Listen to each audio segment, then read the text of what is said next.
ہاں جی، اب آ رہا ہے جناب کڑوا مسئلہ، پوائنٹ نمبر 12۔ نسبت تو اس کی بڑی اچھی آئی ہے 12 کی، لیکن مسئلہ بڑا کریٹیکل ہے، اور وہ ہے کہ قربانی کے دن کتنے ہیں۔ تو پہلی بات یہ سمجھ لیجئے کہ عید کے دن 2 ہیں، عید الفطر یکم شوال کو، اور عید الاضحیٰ یعنی قربانی والی عید 10 ذوالحجہ کو۔ عید کے دن 2 ہیں، یہ بڑی عید کے 3 دن نہیں ہوتے، عید کے 2 ہی دن ہوتے ہیں، ایک چھوٹی عید اور بڑی عید۔ اور یہ میں اپنی طرف سے نہیں کہہ رہا، سنن ابی داؤد میں، سنن نسائی میں اور المستدرک للحاکم میں صحیح سند کے ساتھ حدیث ہے، اور امام ذہبی نے بھی اس روایت کی موافقت کی ہے کہ آپ صلی اللہ علیہ وسلم جب مدینہ شریف تشریف لائے تو انصار میں 2 دن ایسے تھے وہ منایا کرتے تھے خوشی کے طور پر، تو آپ صلی اللہ علیہ وسلم نے فرمایا اللہ تعالیٰ نے تمہیں ان 2 دنوں کے بدلے میں 2 عید کے دن عطا فرمائے ہیں، ایک عید الاضحیٰ کا دن اور دوسرا عید الفطر کا دن۔ تو 2 دن، یعنی 2 دن ہیں، عید کے 2 دن ہیں۔ اور صحیح بخاری اور مسلم کی متفق علیہ حدیث ہے کہ 2 دن ایسے ہیں جن میں روزہ نہیں ہے، روزہ رکھنا منع ہے، دوسری روایت میں یہ ہے، ایک عید الفطر کا دن اور دوسرا عید الاضحیٰ کا دن۔ تو یہ تمام چیزیں بتا رہی ہیں کہ عید کے دن 2 ہیں، ہاں یوم النحر وہ زیادہ ہے۔ ہاں صحیح مسلم میں ایک حدیث ہے کہ تمام ایام تشریق جو ہیں، ایام تشریق کون کون سے؟ 10 ذوالحجہ، 11، 12 اور 13، یہ 4 دن یہ کھانے پینے کے دن ہیں، یعنی ان میں کھانا پینا، اس میں عید کے دن کے الفاظ کہیں نہیں موجود ہیں، بعض مولوی اس میں 2 نمبری کرتے ہیں، عید کا نہیں، کھانے پینے کے دن۔ اور تشریق کہتے بھی عربی زبان کے اندر گوشت کو خشک کر کے جو رکھا جاتا ہے تاکہ سٹور کیا جائے، جس طرح آج کل جو ہے فریجوں میں سٹور ہوتا ہے، اس کو کہا جاتا ہے۔ تو یوم النحر کتنے ہیں؟ تو بھائیو اس میں اہل سنت اور اہل تشیع کا اتفاق ہے سوائے چند لوگوں کے کہ عید میں، بڑی عید میں یوم النحر 3 ہے، 10 ذوالحجہ جو عید کا دن، اور اس کے بعد 2 دن اور 11 اور 12۔ اہل سنت اور اہل تشیع کا اتفاق ہے۔ البتہ اہل سنت میں سے ایک گروہ جو اصحاب الحدیث یا اہل حدیث اپنے آپ کو کہتے ہیں، ان میں سے چند علماء کی یہ رائے ہے، اور وہ ظاہر ہے کہ ضعیف روایتوں کی وجہ سے ہوئی، ضعیف روایتیں ہی اصل میں فتنہ کھڑا کرتی ہیں سارا۔ اور میری پوری گفتگو ہے مسئلہ نمبر 36 کے نام سے اہل سنت پاک.com پر 1 گھنٹہ 25 منٹ کی گفتگو، ضعیف الاسناد اور من گھڑت احادیث کے فتنے کا تحقیقی جائزہ۔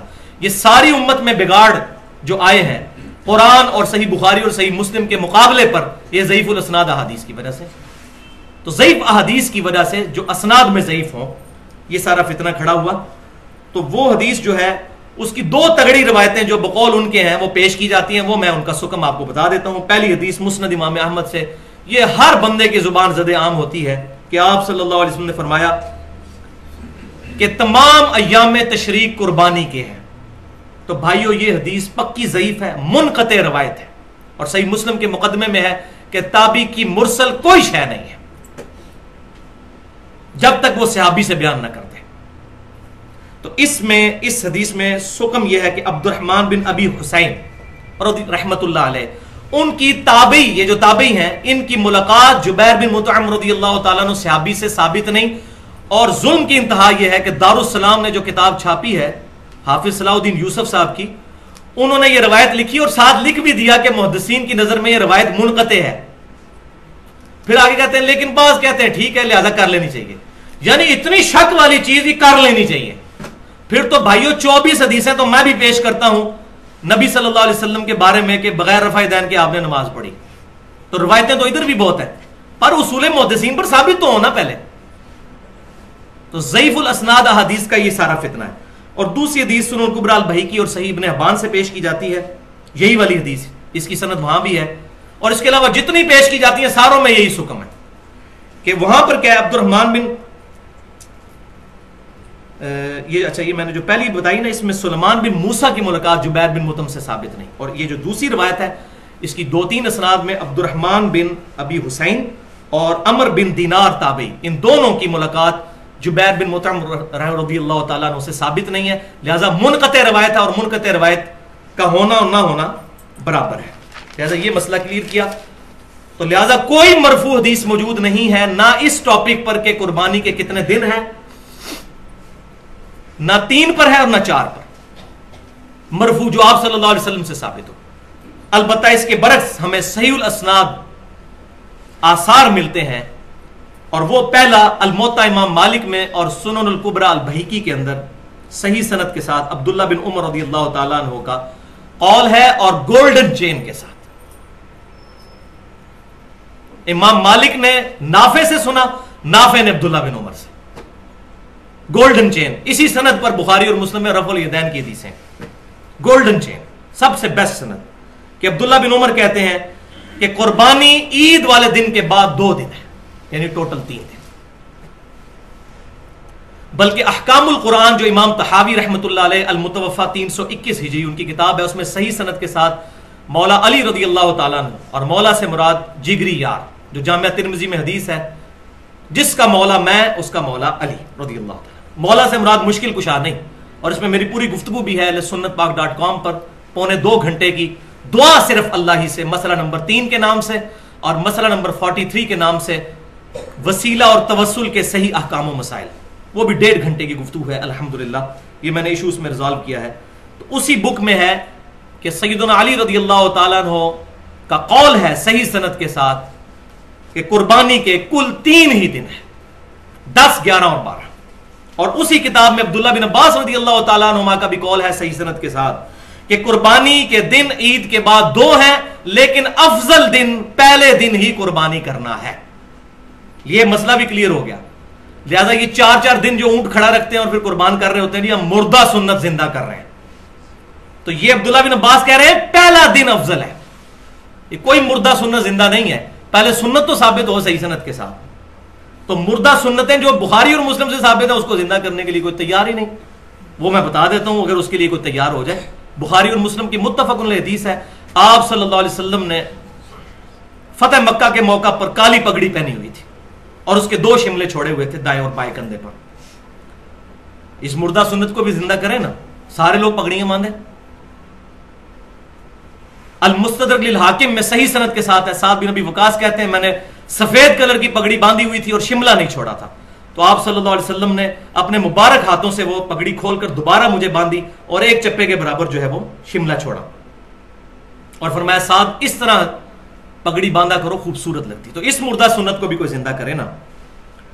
اچھا، اب ایک اور نئی آج ہی مجھے سننے کو ایک بات ملی کہ جی حاجی جو ہے وہ منا میں ہوتے ہیں، تو منا میں تو قرآن پاک میں سورۃ البقرہ کی آیت نمبر 203 میں آیا ہے کہ منا میں تو آپ 3 دن مزید رہ سکتے ہیں، 2 دن کے بعد بھی لوٹ سکتے ہیں، یعنی 10 کے بعد 11 اور 12. عموماً تمام حاجی 12 تک آ جاتے ہیں، لیکن اس میں اجازت ہے قرآن پاک میں سورۃ البقرہ آیت نمبر 203 میں کہ کوئی تیسرے دن بھی رہنا چاہے تو رہ سکتا ہے.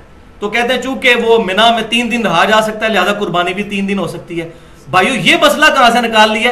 ان بچاروں نے شاید حج کیا ہی نہیں ہوا، ان کو حج کی بنیاد ہی نہیں پتا کہ حج میں پہلے دن جب کنکریاں مارنی ہوتی ہیں منا میں، اس کے بعد قربانی کر کے پھر سر کے بال مڈانے ہوتے ہیں اور پھر طواف زیارت کرنا ہوتا ہے عام کپڑوں میں غسل کرنے کے بعد. اگر کسی بندے نے پہلے دن قربانی نہیں کی ہے، چلیں ٹھیک ہے، پہلی کنکریاں تو اس نے مار لی، اگلے دن کی جو کنکریاں وہ تو اس وقت تک مار ہی نہیں سکتا جب تک وہ درمیان والا کام نہیں کرے گا، یعنی قربانی اور سر منڈانا اور طواف زیارت.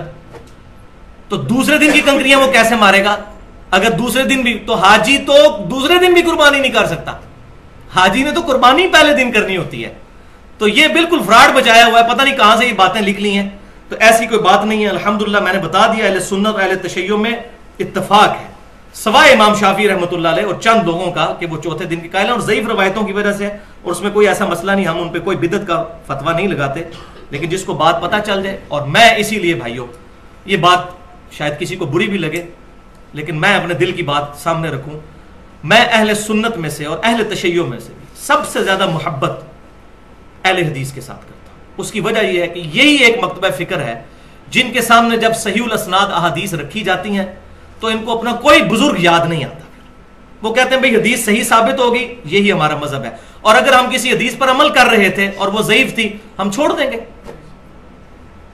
کتنے عرصے سے عمل کر رہے تھے کہ وطروں میں رکوع سے بعد دعا پڑھا کرتے تھے ہاتھ اٹھا کے، جب ثابت ہو گیا کہ نہیں ہے تو دارالاسلام جو اہل حدیث کا سب سے بڑا مکتبہ ہے انہوں نے اس کتاب میں لکھ دیا کہ رکوع کے بعد ثابت نہیں ہے، رکوع سے پہلے ہی قنوت وتر کرنا ہے، رکوع کے بعد قنوت نازلہ ہے۔ صحیح بخاری میں بھی موجود ہے کہ اس شخص نے جھوٹ کہا جس نے کہا کہ اللہ کے نبی صلی اللہ علیہ وسلم رکوع کے بعد دعائے قنوت پڑھتے تھے، وہ تو آپ نے 1 مہینہ پڑھی قنوت نازلہ میں، ورنہ پہلے ہی پڑھا کرتے تھے۔ انہوں نے رجوع کیا۔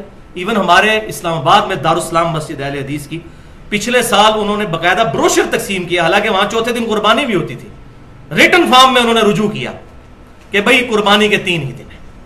اور میں ان تمام چیزوں کا کریڈٹ جو ہے ایک پرسنالٹی کو دیتا ہوں جو میں سمجھتا ہوں، جو میں نے پہلے بھی کہا، چاہے یزید والا مسئلہ ہو چاہے یہ مسئلہ ہو، اہل حدیث کا قبلہ ایک دفعہ درست کر دیا، وہ حافظ شیخ زبیر علی زئی صاحب، انہوں نے یہ مسئلہ الحمدللہ آج سے 5 سال پہلے ایکسپوز کیا۔ ان کا رسالہ جو الحدیث نکلتا ہے 44 نمبر رسالہ، آج سے 5 سال پہلے 1428 ہجری میں ذوالحجہ کے مہینے ہی میں جنوری 2008 میں ان کا رسالہ نکلا، اس میں انہوں نے لکھ دیا کہ یہ چوتھے دن والی روایت جو ہے یہ پکی ضعیف ہے۔ اور الحمدللہ آج 5 سال گزرنے کو آئے ہیں، کسی بندے نے اس کا علمی جواب نہیں دیا، جواب ہے ہی نہیں۔